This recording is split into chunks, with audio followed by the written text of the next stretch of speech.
Miguel Ángel, bienvenido a Conocimiento Tribal y gracias por estar con nosotros hoy. ¿Cómo estás? Pues muy bien, muy bien. El honor y el placer es para mí, ¿no? El poder acompañarte a ti y a todas las personas que escuchan tu podcast para hablar de temas que creo que son muy interesantes. Y yo también, así que encantado de empezar esta entrevista hoy, Miguel Ángel. Cuéntanos un poco quién es Miguel Ángel Díaz.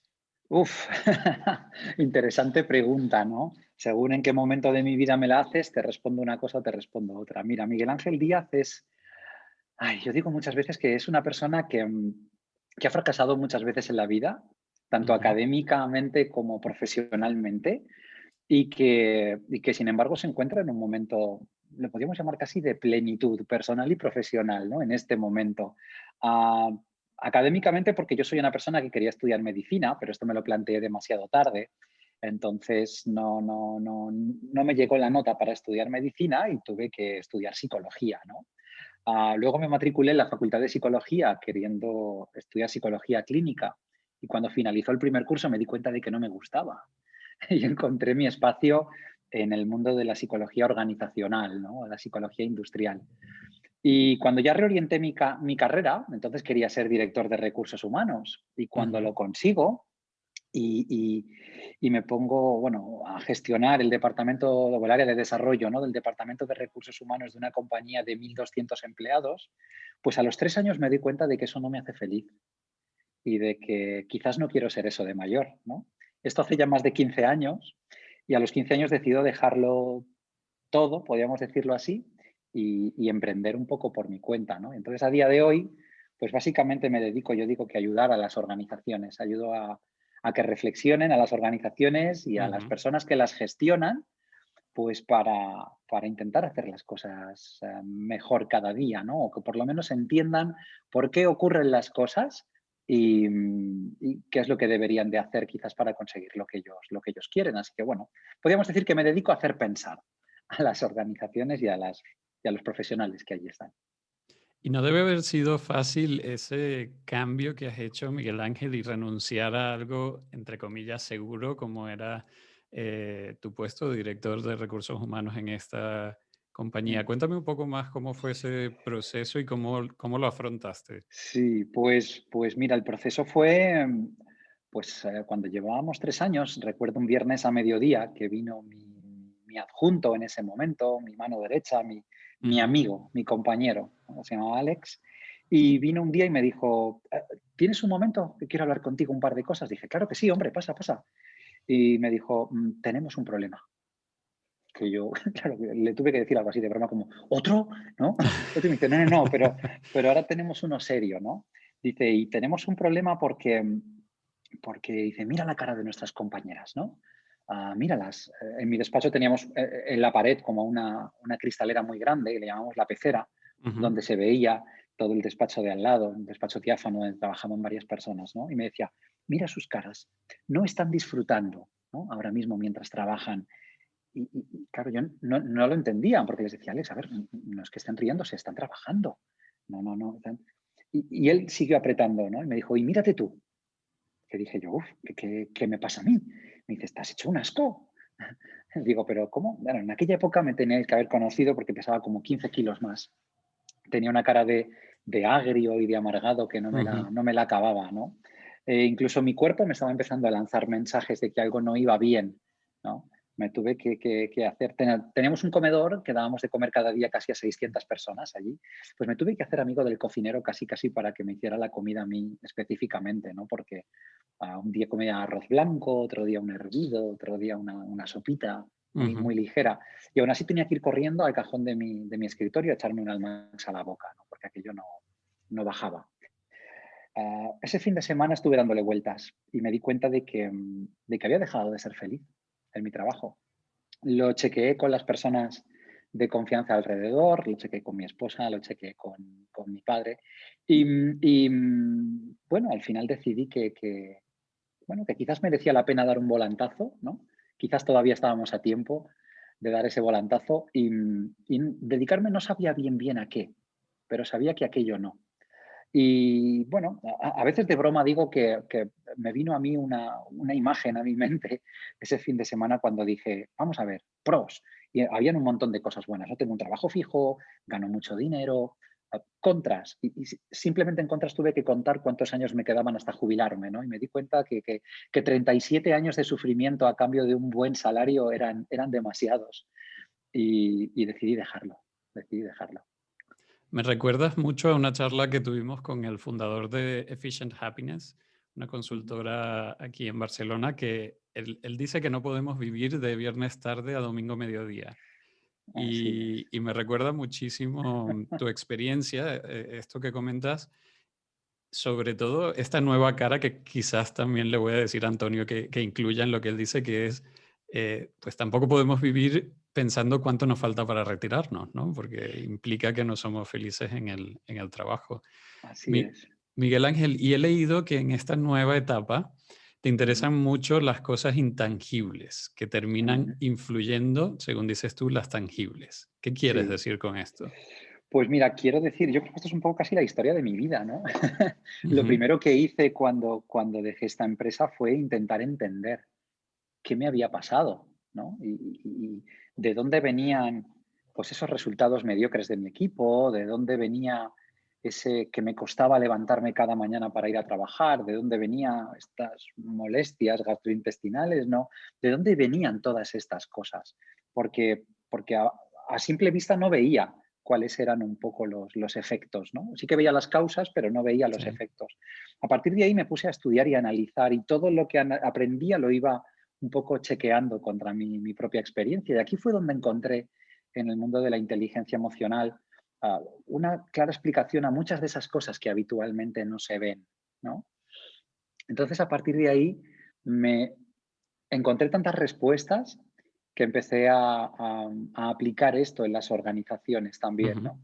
Al fin y al cabo, lo que hago es enseño a las organizaciones a que aprendan a ver y a leer todas esas cosas que no se ven, como el clima laboral, como las emociones colectivas de las personas, como el estado de ánimo de la gente, como los miedos y las dudas de sus managers, porque eso está provocando cosas que sí que se ven. Lo intangible afecta a lo tangible, ¿no?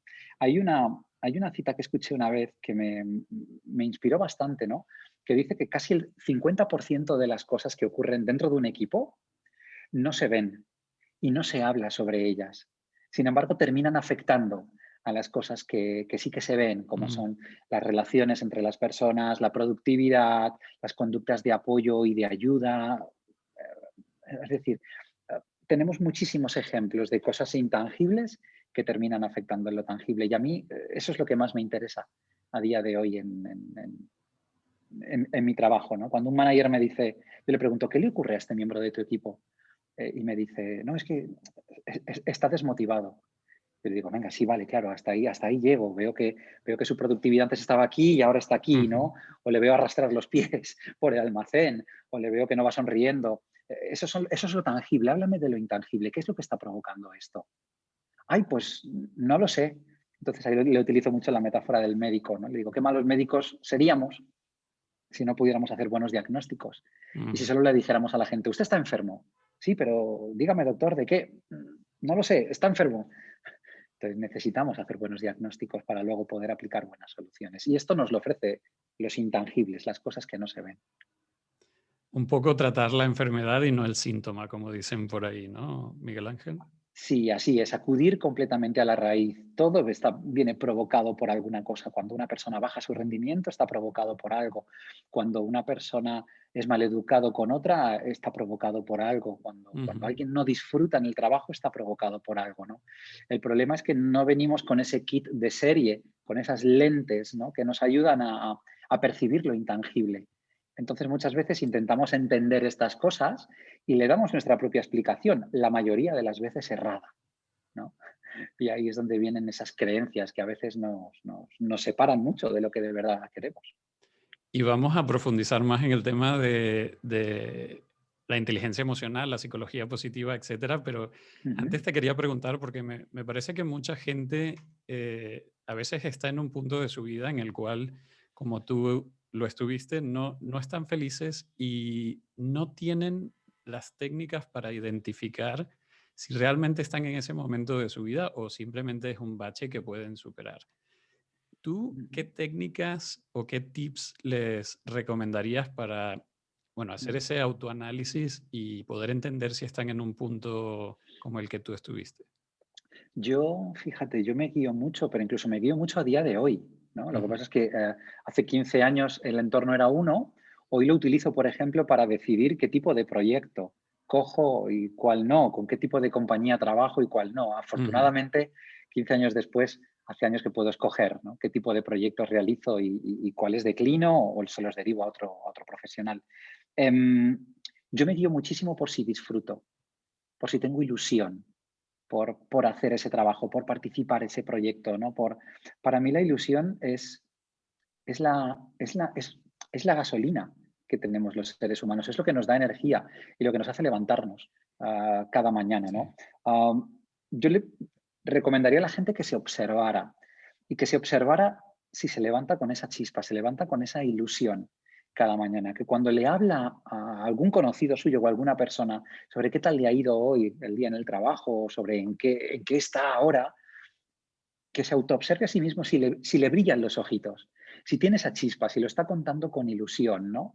Porque cabe la posibilidad que pasemos por un pequeño bache energético y que durante 2, 3 días, pues digas, uff, hoy me cuesta levantarme, ¿no? Hoy me cuesta ir a trabajar, hoy me cuesta, pero, pero hay baches que duran más de 2 o 3 días y que no tienen una correlación o de repente sientes que tus niveles de energía han caído de una manera sistemática, ¿no? Durante una semana, durante 2 semanas.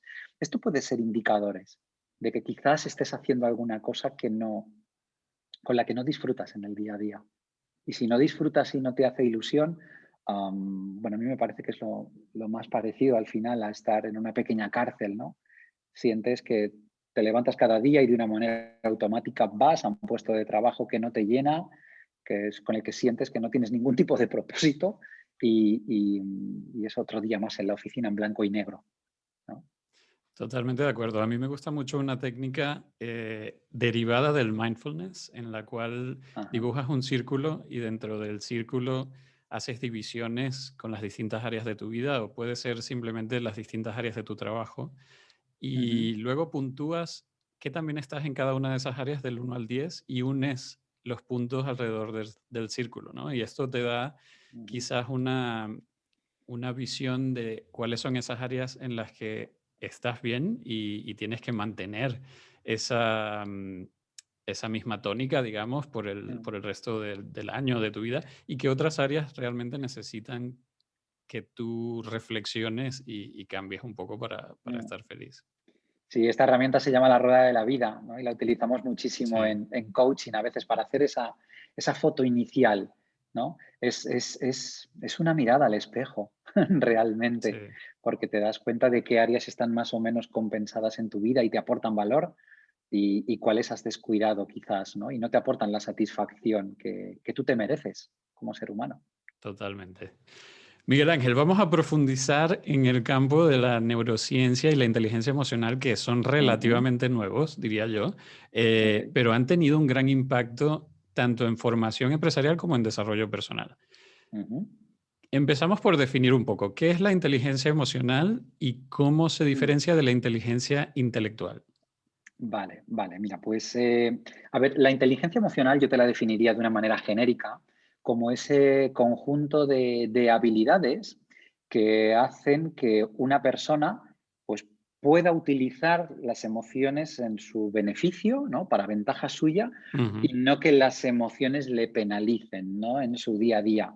Dentro de este conjunto de habilidades, yo, por ejemplo, me apoyo mucho y trabajo mucho con el modelo de habilidad de John Mayer y Peter Salovey, ¿no? Que descubrieron en el año 89, ¿no? Que acuñaron más o menos en aquella época. Trabajo con este modelo porque es el que más investigación científica recibe a lo largo del año. Cuando vamos ujú. a cualquier congreso internacional de inteligencia emocional, vemos que el 80-85% de las ponencias hablan sobre este modelo. Y además es un modelo que es fácilmente trabajable, ¿no? Y aterrizable en el día a día y que dice que básicamente tu inteligencia emocional es el conjunto de 4 habilidades, ¿no? Ujú, La habilidad para identificar emociones de una manera correcta, tanto en ti como en otras personas. La habilidad para aprender a usarlas y a utilizarlas de una manera correcta y adecuada. la habilidad para comprender de dónde ha surgido esa emoción, ¿no? Y cuál es incluso cómo va a evolucionar si el estímulo que le ha provocado no desaparece, ¿no? Ujú, Y la última sería la habilidad para gestionar o para regular esas emociones, ¿no? Este concepto de inteligencia emocional surgió, como te he dicho antes, en el año 89 aproximadamente, finales de los 80, ¿no? Y Jack Mayer y Peter Salovey se basaron mucho en los estudios de otro investigador que se llama Howard Gardner, que es el investigador de la teoría de las inteligencias múltiples.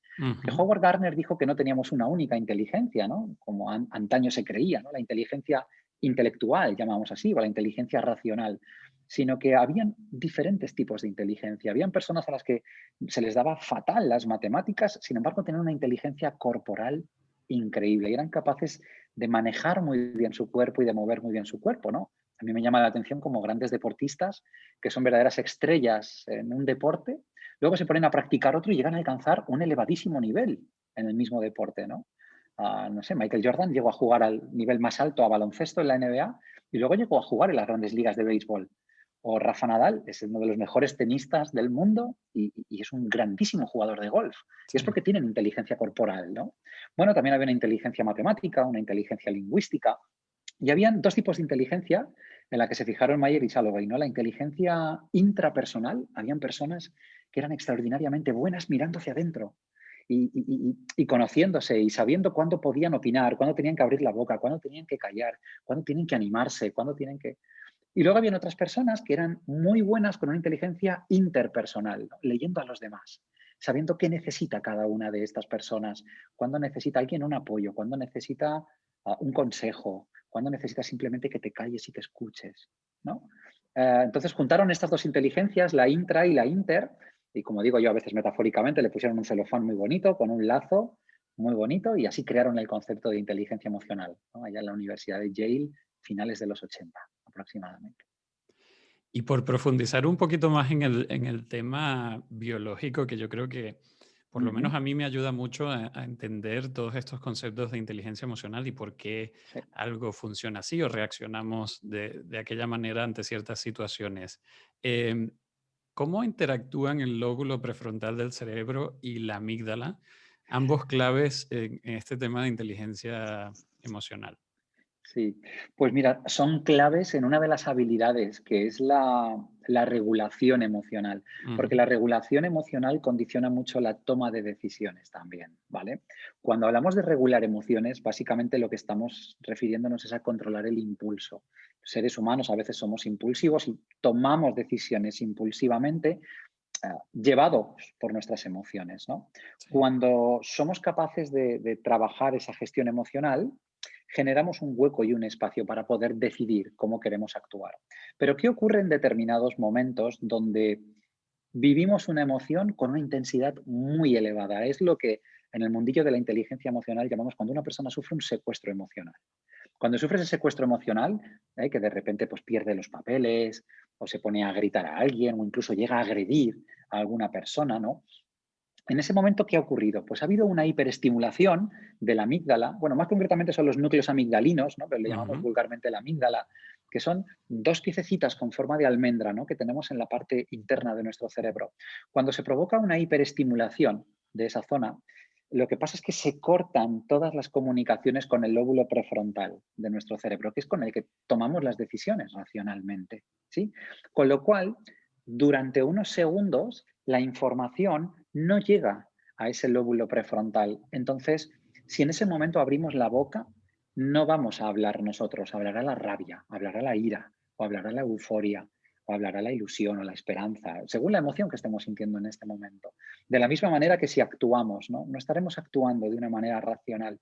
Eh, ¿Cuál es el hándicap de esto? Que al dejarnos llevar por la impulsividad, realmente quien está tomando la decisión es tu estado emocional, no tú. Y puede ser que dentro de un minuto, 2 o 5 ya te estés arrepintiendo de eso que has dicho o de eso que has hecho y que pueda generarte incluso cierto perjuicio, te pueda penalizar ujú. de cierta manera. Y me hace gracia porque, bueno, siempre creo que todos tenemos alguna persona en nuestra vida que nos ha dicho, pero no seas tan emocional o no te lo tomes de forma personal, ¿no? Y Sí, realmente, bueno, es imposible por la forma como interactúa nuestro cerebro de ser 100% analíticos, ¿correcto? A ver, uno no puede apartarse, no puede desligarse, no puede desvincularse de sus emociones, ¿no? Hay personas que cuando decimos que alguien es como muy racional, ¿no? Yo muchas veces digo que tengo muchísimos amigos que son ingenieros y digo que han preparado su mente para intentar ser racionales y de Ujú, una manera analítica tomar esas decisiones, ¿no? Lo que hacen simplemente es que no contemplan parte de la información que les viene desde fuera, cómo se sienten con esas decisiones. A veces están tomando una decisión donde se les encoge el estómago, pero la están tomando porque creen que racionalmente es la mejor, ¿no? Entonces, las personas no somos excesivamente emocionales. Hay gente que lo expresa más y hay gente que lo expresa menos, pero todos sentimos emociones y todos las sentimos más o menos en un impacto con la misma escala, ¿no? Lo que ocurre es que hay personas que son capaces de gestionarlo mejor e incluso poder decirte de una manera, bueno, con un tono normal, de una forma tranquila, oye, estoy muy disgustado por esto que has hecho o estoy muy enfadado contigo por esto ujú. que dijiste en la reunión de esta mañana.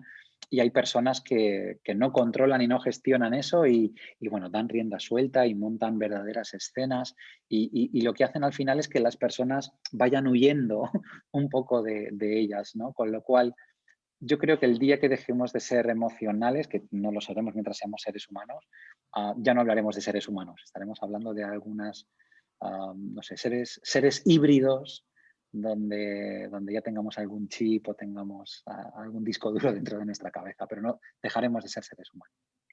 Miguel Ángel, y hay mucha gente que confunde a veces la inteligencia emocional con la empatía, que Ujú, ciertamente es una gran parte de la inteligencia emocional, pero como tú has ujú, comentado antes, pues hay muchas otras áreas. ujú, Em, ¿qué papel juega la empatía y por qué es importante? mm. Bueno, vamos a ver, la empatía es importante porque al final supone hacer un esfuerzo por tomar conciencia de lo que está sintiendo la persona que tienes enfrente y decidir qué haces con eso, ¿no? Fíjate que la empatía, el concepto de empatía también ha ido evolucionando mucho Ujú, en los últimos 20 o 25 años, ¿no? Desde cómo la explicó Daniel Goleman en su primer bestseller de inteligencia emocional. Yo ahora, fíjate, ya no estoy hablando tanto de empatía, sino que, por ejemplo, cuando trabajo en organizaciones con profesionales o con managers, estoy trabajando mucho el concepto de compasión.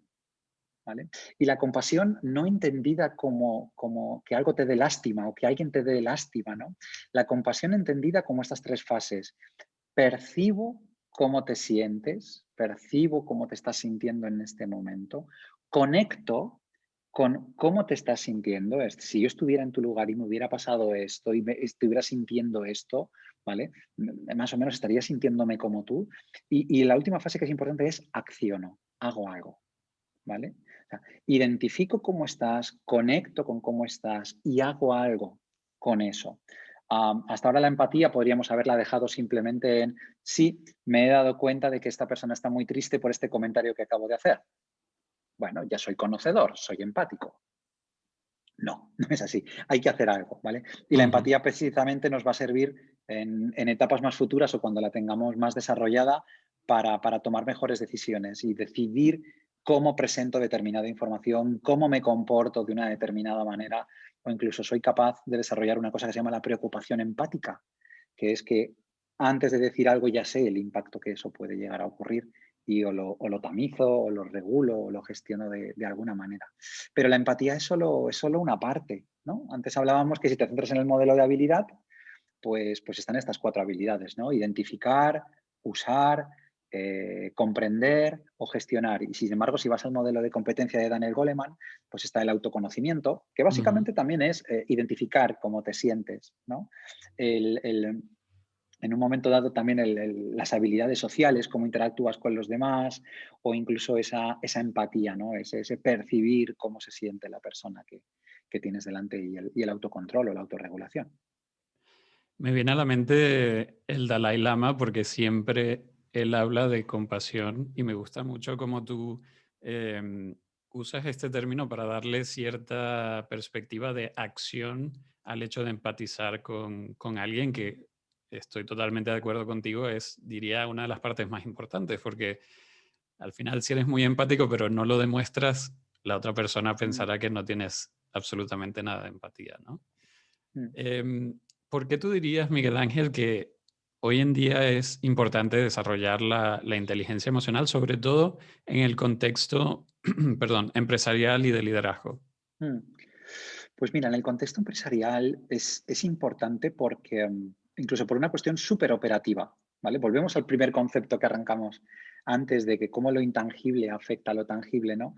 Cuando yo tengo líderes o tengo managers o tengo directivos o empleados, ¿no? Que son inteligentes emocionalmente, lo que van a hacer seguro es que van a tomar mejores decisiones. ¿Y por qué van a tomar mejores decisiones? Porque tienen acceso a una información Ujú. que permanecía casi invisible a la vista del resto de las personas, ¿no? De repente, cuando un líder se queda mirando a su equipo y dice, ¿qué le estará ocurriendo a mi equipo que hace 2 días que no está cumpliendo objetivos? O hace 2 días que están llegando tarde a una reunión. O hace 2 días que no me envían los reportes que saben que me tienen que enviar, ¿no? Realmente eso está ocurriendo por algo. Y cuando no tienes esas habilidades emocionales, eres incapaz de leer bien. Esto es, aquí utilizo a veces un término un poco futbolero, ¿no? Eres incapaz de leer bien la jugada. Ujú. No sabes lo que está ocurriendo. Sin embargo, cuando tienes estas habilidades trabajadas, eres capaz de recoger mucha más información. Y con esa información, al final, tomamos mejores decisiones cuanta más información tenemos. Es como que reducimos el nivel de riesgo. Aún así hay un margen de error, hay un margen de equivocarnos porque no siempre no somos máquinas leyendo y sobre todo con los seres humanos no siempre 2 más 2 es 4 aquí. Sí.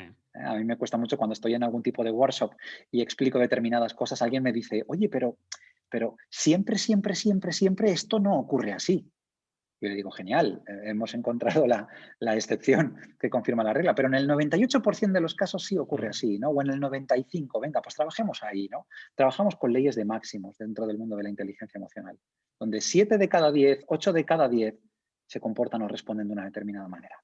Y hablando de números y máximas y porcentajes, Sí. ¿qué nos dicen hoy en día los estudios respecto a la inteligencia emocional, Miguel Ángel? ¿Cómo impacta nuestra productividad, nuestra Mm. felicidad, manera de relacionarnos, etcétera? Pues mira, primero que es una de esas soft skills que hemos hablado a veces, que es precisamente una de las más valoradas dentro Ujú. de las organizaciones, ¿no? De hecho, bueno, cuando imparto alguna conferencia, que al final lo que hacemos casi es comunicarnos con titulares, ¿no? Porque tienes muy, muy poquito tiempo para contar muchas cosas. Yo utilizo una frase para explicar esto y digo que a la gente se le contrata en las organizaciones por sus conocimientos, pero se le despide por su falta de habilidades. Mm. Quizás tenemos que buscar a un director de ingeniería, un director comercial, a un CEO, y lo contratamos por sus conocimientos, por todo lo que sabe, por su experiencia, por todo lo que ha vivido, ¿no? Pero luego lo ponemos dentro de nuestra organización y resulta que se lleva a matar con todos los miembros de su equipo o se lleva a matar con el resto de directores. Esto hace que se haya enturbiado mucho el clima y de repente su departamento es incapaz de trabajar bien con un enfoque ahí de proveedor interno, de cliente interno con el resto de la Sí. compañía y de repente tienes un problema. Y tienes a una persona que técnicamente era perfecta para ese puesto, pero no tiene las habilidades necesarias, ¿no? Entonces, a veces bromeo y digo que si verdaderamente tendríamos que cambiar el nombre a las soft skills y cambiarlo por hard skills, ¿no? Porque son al final lo que condiciona, ¿no? Y hablando de números, pues bueno, hay estudios que incluso dicen que, por ejemplo, el estado emocional de un equipo, que al final lo solemos evaluar como el clima laboral, ¿no? Solemos decirlo a veces, el Ujú. clima laboral de un equipo, que para mí es la emoción colectiva que están sintiendo. Pues hay investigaciones que dicen que puede llegar a influir hasta en un 30% en la productividad de ese equipo. ¿Vale? O sea que al final, esto ya lo sabíamos, ya lo intuíamos todos, ¿no? Cuando las personas se sienten bien y están bien, trabajan más y mejor. Sí. ¿Vale? Surgen más conductas de ayuda y más comportamientos de ayuda, con lo cual posiblemente tú eres capaz de hacer uno y yo soy capaz de hacer uno, pero juntos somos capaces de hacer tres y todavía somos más productivos, ¿no? Claro, sabemos que el clima tiene un impacto importante en la productividad, pero si seguimos desgranando esto, claro, ¿de qué depende el clima laboral de un equipo? Pues también sabemos que hasta en un 70% el clima laboral de un equipo depende de las habilidades emocionales de su líder o de su responsable. O sea, son casi una de las figuras clave, ¿no? También luego por en medio está la organización y están las personas que forman parte del equipo, pero si lo analizas desde ese punto de vista, también ocurre en los núcleos familiares. Ujú. Casi el 70% del clima de una familia depende del papá o de la mamá. dentro de un equipo, dentro de... Siempre ocurre más o menos igual, ¿no? Con lo cual, estos son muchos ejemplos de cómo lo intangible termina afectando a lo tangible. Y muchas veces no tan solo es que ganas un 30% de productividad, sino que pierdes cuando tienes una persona que un poco distorsiona Mm, ese clima, ¿no? Que tienes dentro claro. de tu equipo.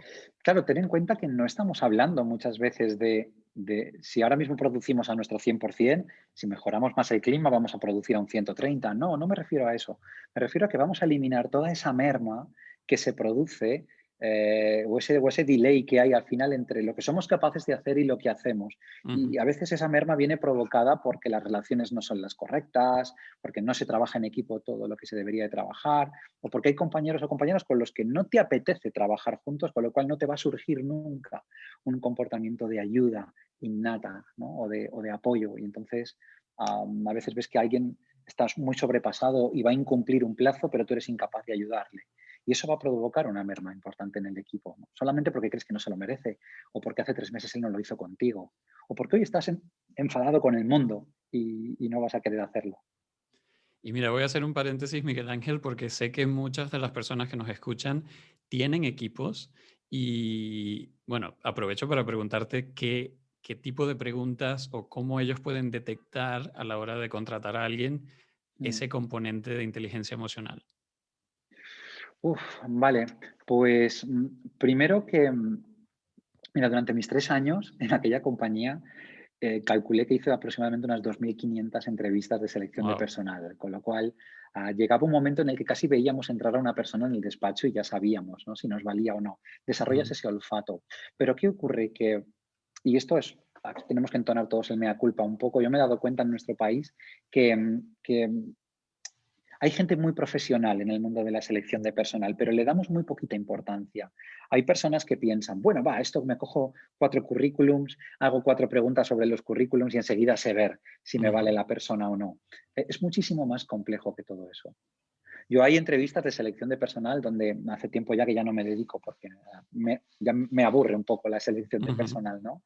Y me lo puedo permitir. Pero algunos clientes todavía me invitan a, oye, estoy haciendo un proceso de selección, tengo a los 3 candidatos finalistas. ¿Tú vendrías solamente y les echarías un ojo y me das tu opinión?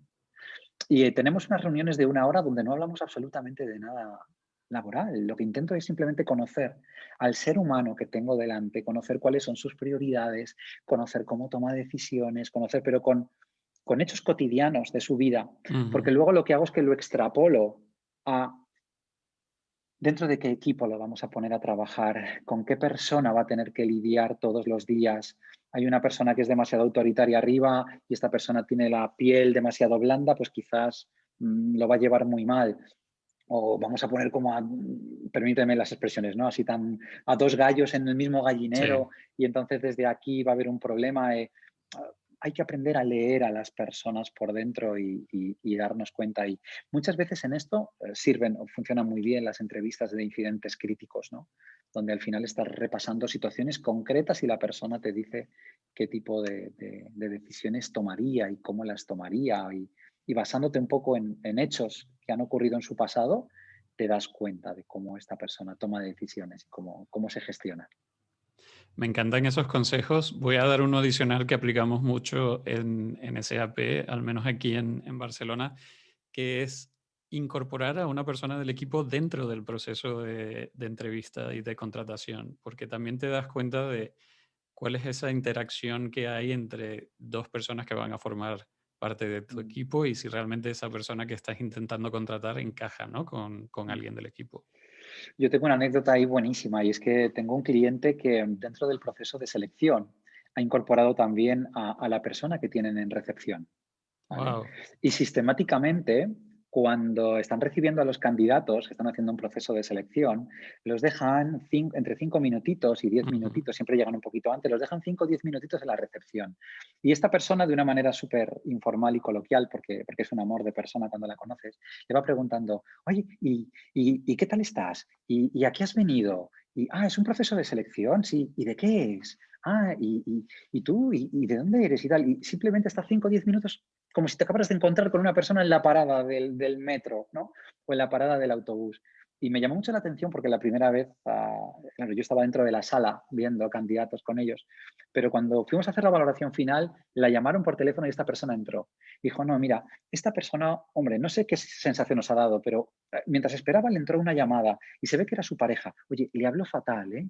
A su pareja. A mí no me ha dado muy buenas vibraciones y tal. Y esta persona no sé qué, y aportó información que sirvió para confirmar algunas de las cosas que habíamos percibido, ¿no? Durante la entrevista. Y me pareció un enfoque, pues, hombre, no te voy a decir 360 grados, Ujú. pero sí otras visiones, ¿no? Otras visiones. Sí, mientras más perspectivas puedas incorporar, mucho mejor, ¿no? Y esta idea de tener a un agente secreto ahí en Así es, recepción me parece muy buena. así es. Oye, volviendo al tema, Miguel Ángel, porque nos hemos desviado un poquito, Mm. ¿cómo podemos desarrollar la inteligencia emocional y cuáles serían algunos ejercicios que tú recomendarías?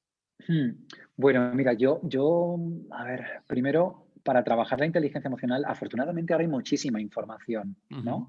A nuestro alrededor. Yo desde que comenzamos la pandemia, tuve casi una pequeña obsesión de coger todo el material que yo tenía y ofrecerlo en abierto, ¿no? Con lo cual hay hasta incluso un montón de píldoras y cápsulas en mi canal de YouTube donde explicamos un montón de ejercicios concretos para aprender por ejemplo, a identificar emociones, ¿no? ujú, Hay un ejercicio muy básico que a mí me gusta mucho cuando enseñamos a la gente a que identifique las emociones. Y es que las emociones al final es la combinación de dos variables, ¿no?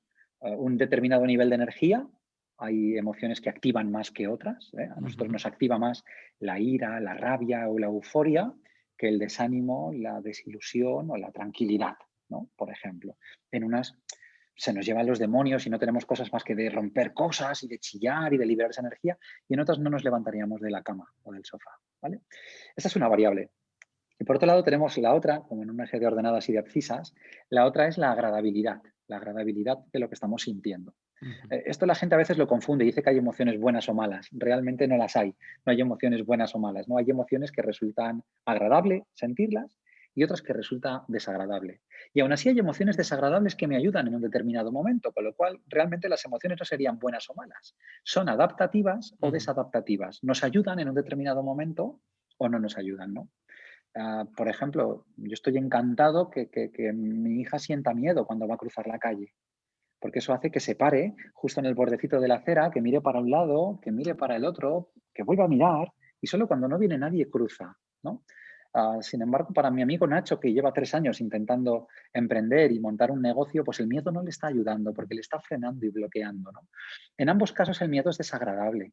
Sin embargo, en uno es adaptativo y te ayuda y en otro no lo es, ¿no? A veces pensamos que las emociones agradables siempre son positivas y no lo es, ¿eh? Hago aquí un llamamiento a todos tus oyentes, por favor, que cuando estén sintiendo euforia, nadie se vaya de compras, ¿sí? Porque no van a tomar buenas decisiones. Sí, es una emoción muy agradable, pero no tomas decisiones, bueno, no tomas Ujú. buenas decisiones, ¿vale? Entonces, este es, por ejemplo, un pequeño ejercicio que hacemos con ellos, es que les pedimos que se paren durante un determinado momento y que chequeen de 0 a 10 cómo están ahora mismo de energía, ¿no? Y entonces, bueno, conforme van ganando experiencia, cada vez lo hacen mejor, pero al principio dices, bueno, pues siendo 0 estoy para acostarme y 10 estoy a tope, pues ahora mismo estoy en un 7 o estoy en un 4 o estoy en un Ujú, 5. Y luego les pedimos de 0 a 10 que analicen también cómo es su agradabilidad.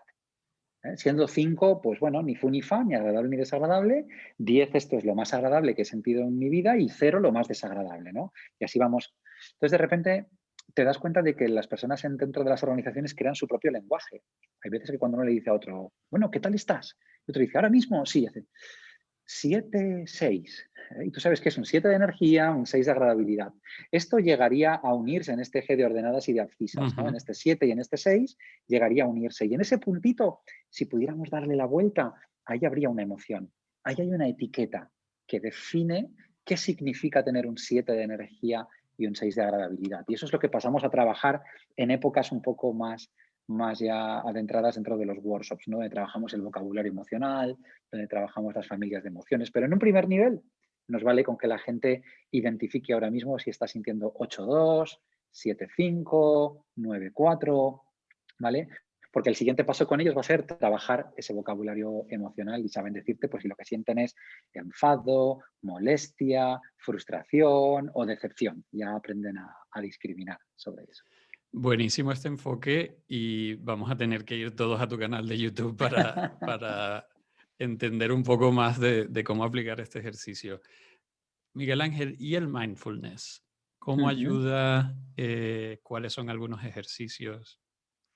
Mira, pues el mindfulness ayuda mucho, y fíjate que hasta hace unos años no se le veía un poco la conexión que podía tener con la inteligencia emocional, ¿no? Ujú, De hecho, bueno, tuvo que sacar un libro Daniel Goleman, que es llamado Focus, donde hablaba de cómo nos puede servir, ¿no? Las actividades de atención plena o los momentos de atención plena para identificar nuestro estado emocional. Precisamente el ejemplo que te acabo de poner ahora es un ujú, ejemplo de cómo identificar emociones, pero hay otras maneras de hacerlo, ¿no?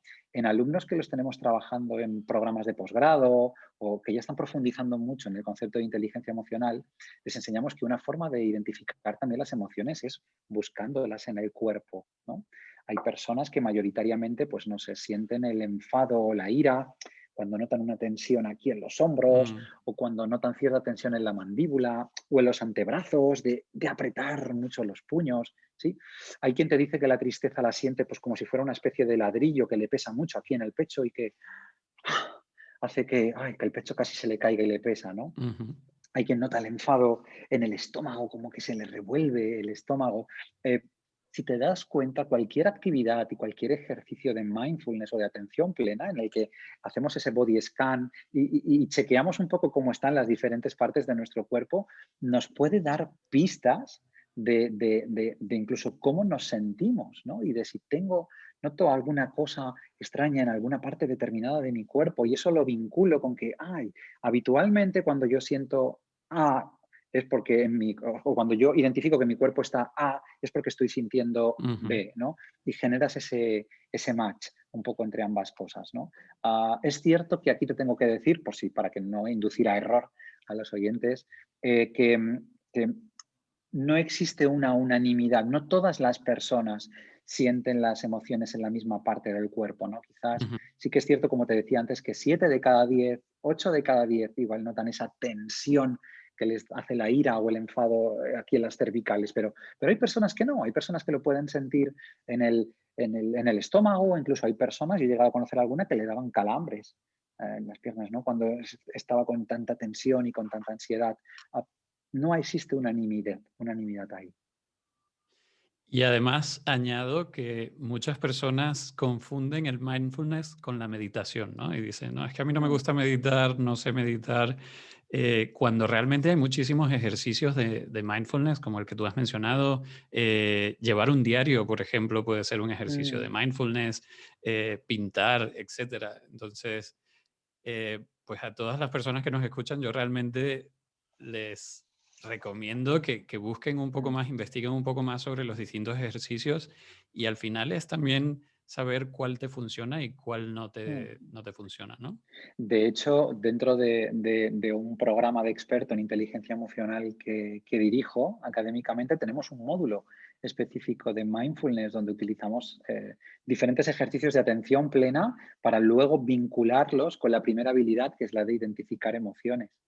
O sea, que nosotros lo vemos como una herramienta que utilizamos para identificar mejor emociones. Totalmente.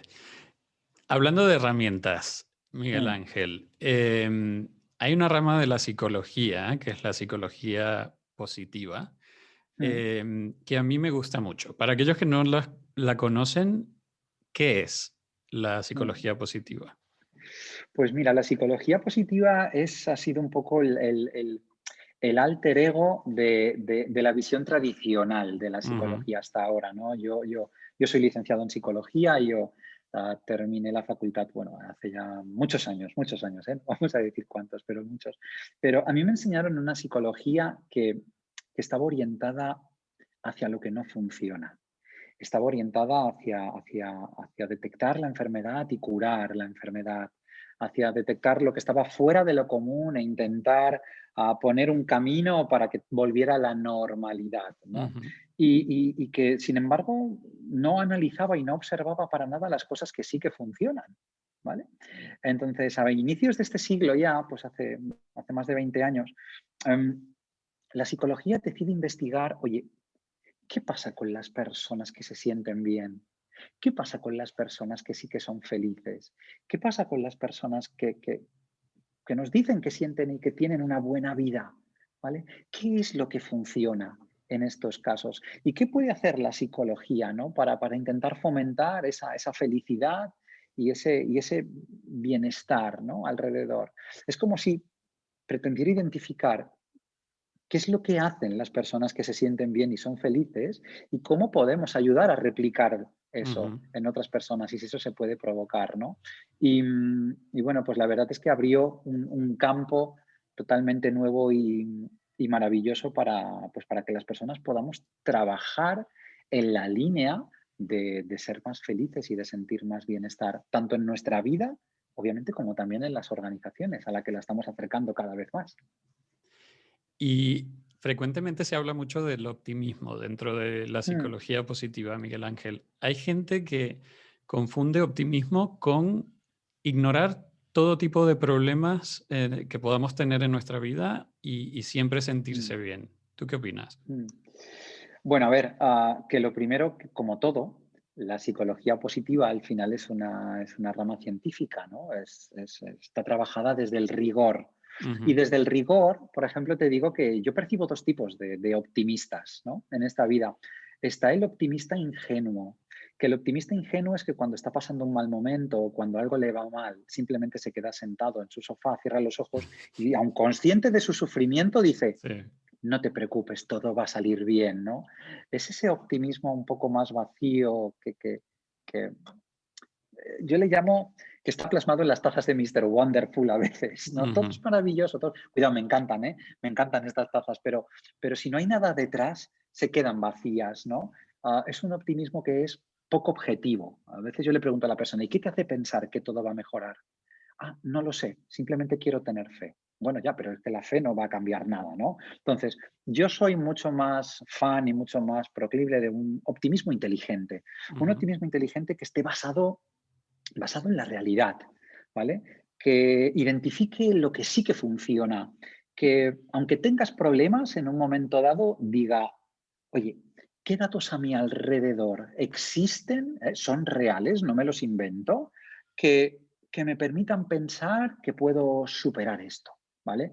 Quizás sea otra persona parecida a mí que ya lo haya superado. Entonces, si puede él, yo también podría, solo tengo que hacer lo mismo. Es más, puede ser que hasta yo mismo en otras circunstancias hayas resuelto un problema como este. Entonces, me acuerdo de que yo tengo esas habilidades y las he utilizado.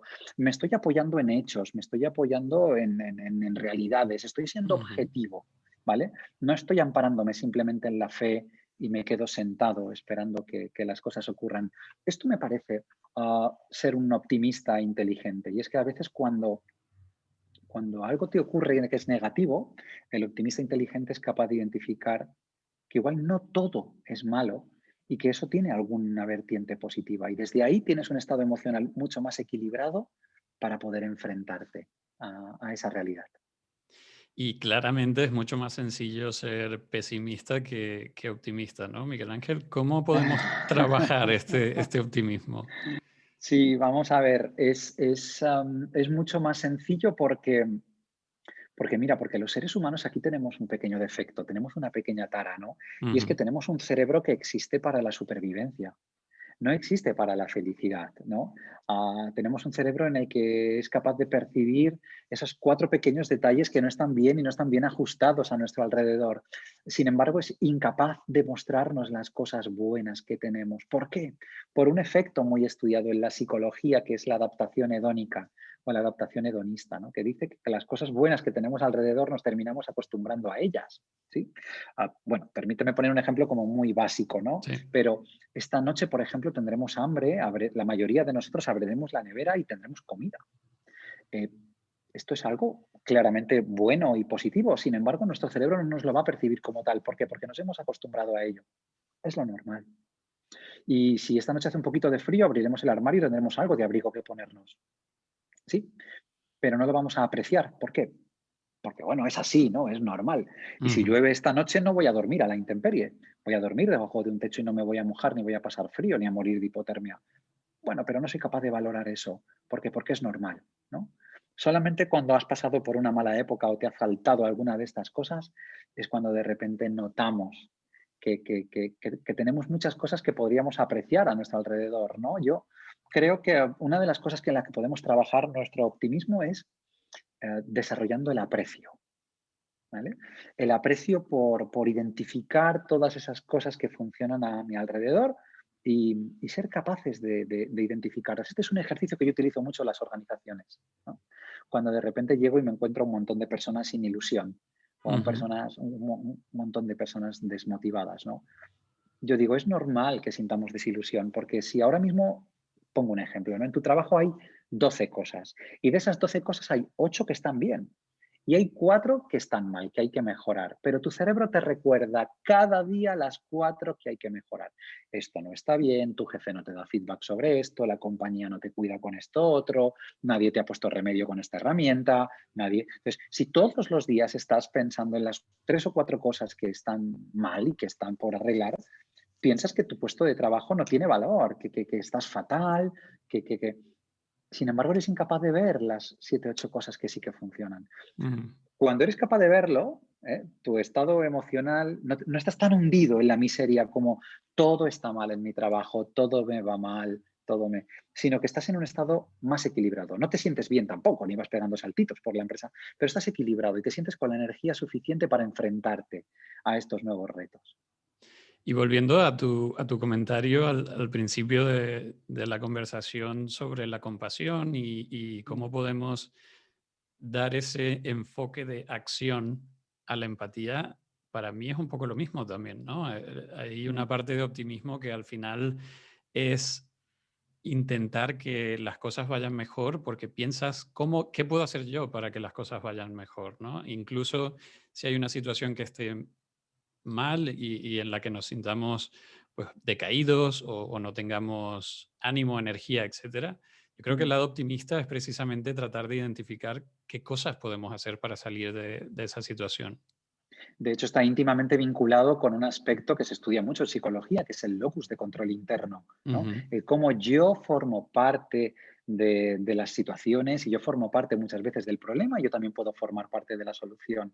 Esta es una de las primeras cosas que trabajo cuando me encargan algún proyecto de consultoría, por ejemplo, para mejorar el clima laboral de un equipo, de una organización, ¿no? A veces llego y en las primeras reuniones les hago ver que vale, que cabe la posibilidad de que el clima esté muy enrarecido, que el clima laboral no sea nada bueno y sea hasta incluso nocivo o tóxico, ¿no? Pero quiero que sean conscientes de cómo ese clima lo han provocado entre todos. Mm. Nunca es unicausal, es multicausal. La organización habrá hecho o dejado de hacer muchas cosas, los managers habrán hecho o dejado de hacer muchas, pero ellos también han hecho o han dejado de hacer muchas cosas. Entonces, si tú formas parte del problema, también formas parte de la solución. Cuando hemos generado un entorno enrarecido o nocivo entre todos, podemos generar un entorno mucho más saludable entre todos, pero para eso cada uno tiene que evaluar su cuota de corresponsabilidad. La mayoría de las veces me siento tan penalizado y me siento tan dolido que creo que yo simplemente soy una víctima. Tengo ese locus de control externo, ¿no? Yo Ujú. aquí no puedo hacer nada hasta que mi jefe no cambie esto o hasta que mi compañía no mejore esto otro, cuando tú puedes hacer un montón de cosas, ¿no? Y eso a veces pasa también por ayudar a las personas a que contemplen sus fortalezas. Y también hay un vínculo muy grande entre el optimismo y las fortalezas, ¿no? Porque cuando uno identifica en qué es bueno, a veces puede tirar mano de esos recursos para resolver problemas, ¿no? Y si ni siquiera tienes claro en qué eres bueno y todos somos buenos en alguna cosa, pues te faltan herramientas a la hora de enfrentarte a la realidad. Totalmente de acuerdo. Miguel Ángel, no quería concluir la entrevista sin antes hacerte dos preguntas. La primera, Vale. para aquellas personas que te quieran contactar o quieran conocer un poco más de esto que hemos comentado, perdón, ¿cómo lo pueden Mm, hacer? Y la segunda, ¿cuáles serían tus top tres recomendaciones mm. para mejorar y para ser líderes más emocionales?